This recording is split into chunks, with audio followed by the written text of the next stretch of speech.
परेशान क्यों?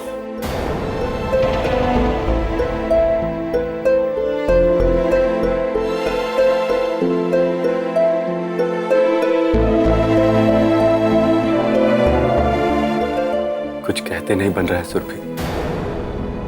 जिंदगी दूधारी तलवार पर चलने जैसी लग रही है। क्या हुआ है? तुम ऐसी बातें क्यों कर रहे हो? सुरभि, तुमने नीचे देखा नहीं क्या? सब लोग लड़के के आने में कितने खुश हैं, पागल हुए जा रहे हैं सबके सब। लेकिन मुझे कुछ अच्छा नहीं लग रहा। हर बीतते पल के साथ मन में बुरे बुरे ख्याल आते जा रहे हैं। मैंने कभी नहीं सोचा था कि जब मैं बाप बनूंगा तो इस बात को लेकर परेशान रहूंगा कि मुझे लड़का होगा या लड़की। क्या क्या हो रहा है हमारे साथ सुरभि, कुछ समझ में नहीं आ रहा। अबे, तुम इन बातों के लिए परेशान क्यों हो रहे हो? क्या होगा अगर हमें लड़की पैदा हो गई तो? उसी बात का तो डर है सुरभि। तुम जानती हो कि माँ ने तुम्हें कभी भी बहू के रूप में स्वीकार नहीं किया। अगर तुम्हें लड़की हो गई तो माँ, माई, पापा और भुवन भैया सब लोग तुम्हारे दुश्मन हो जाएंगे। कोई तुम्हें छोड़ेगा नहीं सुरभि। ऐसे हालात में तुम्हारी जान को बहुत खतरा है सुरभि। और कहीं तुम्हें कुछ हो ना जाए, मैं तो इस ख्याल से भी डर जाता हूँ।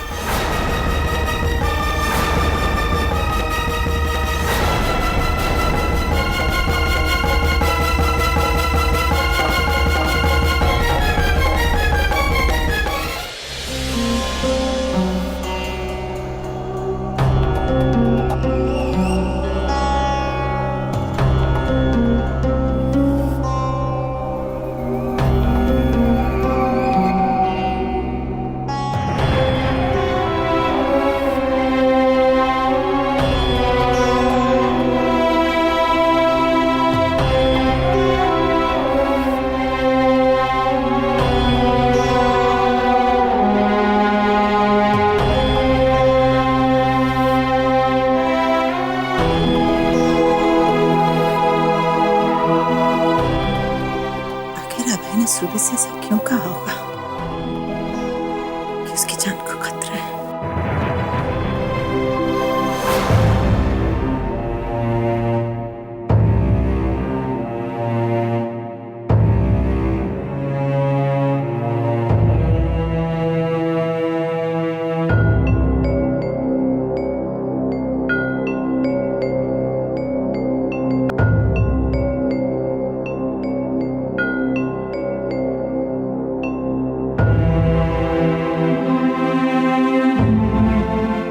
पुष्पा, क्या बात है?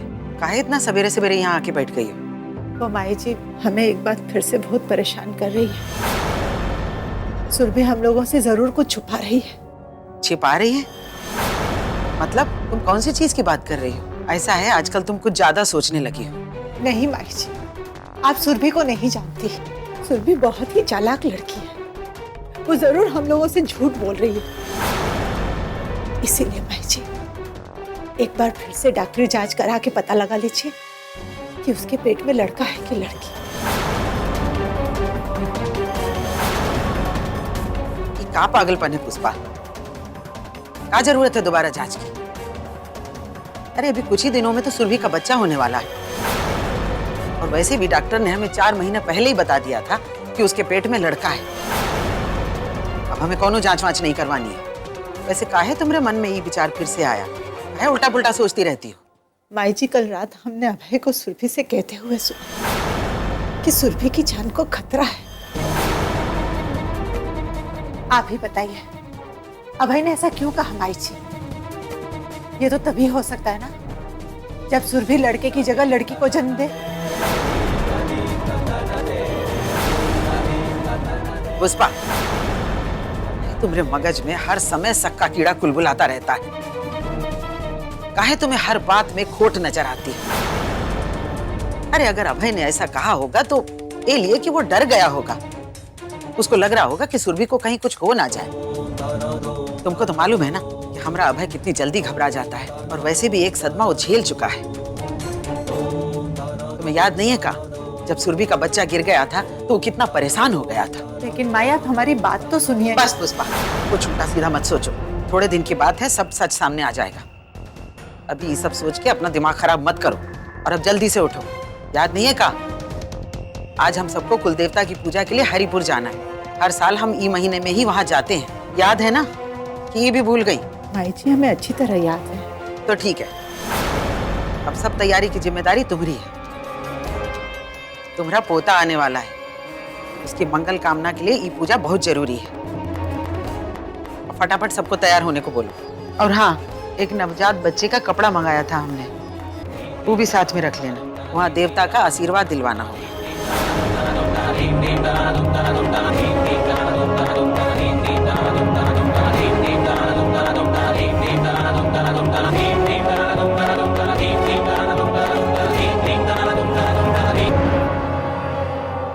काजल। जी माई। हमरे लक्ष्मी बिटिया को गेरुआ केसरिया रंग वाला कपड़ा ही पहनाना, जौन हमने अलग से पूजा के लिए मंगा के रखा था। जी माई। और वो प्रसाद का क्या हुआ? कितनी देर में तैयार हो जाएगा? हम बताते हैं माई,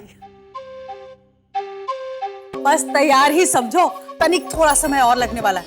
अब अगर हम बखत से निकल गए तो शाम होने से पहले ही पहुंच जाएंगे। हाँ, वो माई एगो विनती थी आपसे, आप अमर को अपने साथ ना ले जाते तो अच्छा होता है।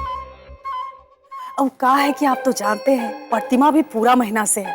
अब ऐसे में कब का हो जाए कौन जानता है। अमर रहेगा तो सब संभाल लेगा, हम अकेले का देखेंगे। चलो ठीक है, आज अमर को छुट्टी दे देते हैं।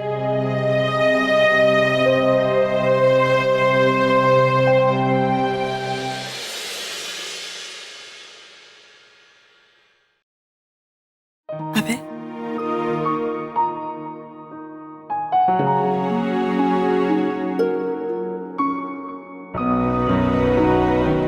सुरभि, तुम्हें इस हाल में छोड़ के जाने का मेरा बिल्कुल दिल नहीं कर रहा। अरे ऐसे समय में तो हर पल मुझे तुम्हारे साथ रहना चाहिए, तुम्हारा ख्याल रखना चाहिए, ना कि तुमसे दूर जाना चाहिए।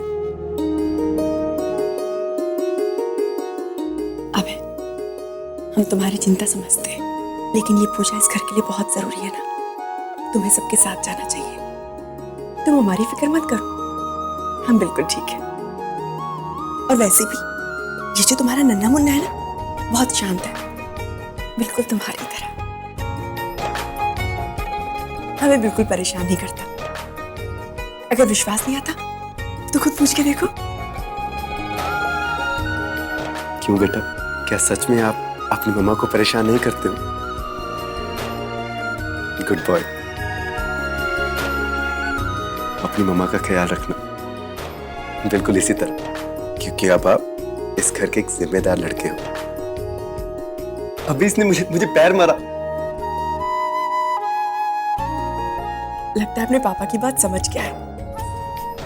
अभी अपनी मम्मी को बिल्कुल परेशान नहीं करेगा। अबे अबे उसने फिर से पैर मारा।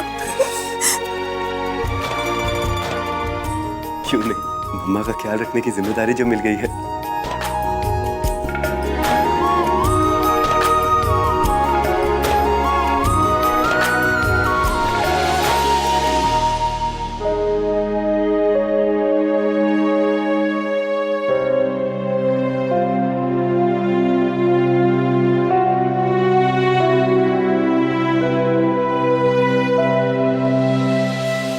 गाड़ी में जाकर बैठो, शाम तक हरिपुर पहुंचना है, जल्दी करो।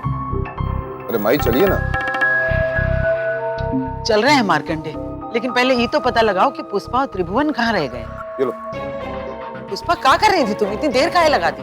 हमने तुम्हें सवेरे सबसे पहले बताया था कि आज कुलदेवता के दर्शन के लिए चलना है। माई जी हम सोच रहे थे कि हम हरिपुर ना जाकर यहीं रुक जाएं। सुरभि की देखरेख के लिए भी तो कोई चाहिए ना यहाँ, न जाने कब कैसी जरूरत पड़ जाए सुरभि को।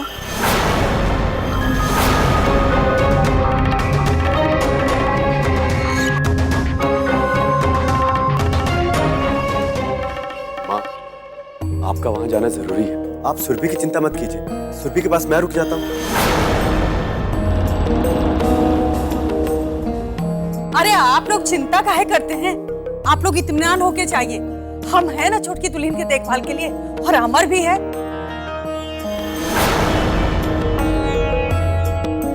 ये भी सही बात है, ये लोग सुरभि को संभाल लेंगे।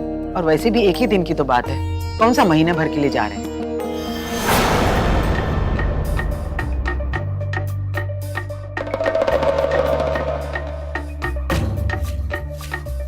भाई मैं आप लोगों के साथ नहीं जा पाऊंगा।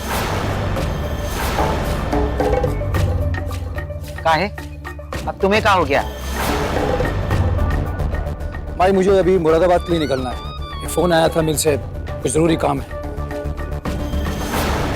जी मेरा मुरादाबाद जाना बहुत जरूरी है। एक डील अगर हो गई तो हमारा फायदा हो जाएगा भाजी। अभी आप लोग चले जाइए, मैं बाद में आ जाऊंगा। लेकिन अगर तुम नहीं जाओगे तो कार कौन चलाएगा? अमर भी तो हमारे साथ नहीं जा रहा है ना। तो हमें क्या आप ड्राइवर के लिए लेके जा रही हैं? अब तो मैं बिल्कुल भी नहीं जाने वाला। इसी काम के लिए घर में रह गए हम। अब एक काम करो, तुम मुरादाबाद चले जाओ और सौदा वौदा करके शाम तक वापस आ जाना। इससे सुरभि भी अकेली नहीं रहेगी और सुरभि की चिंता भी नहीं रहेगी।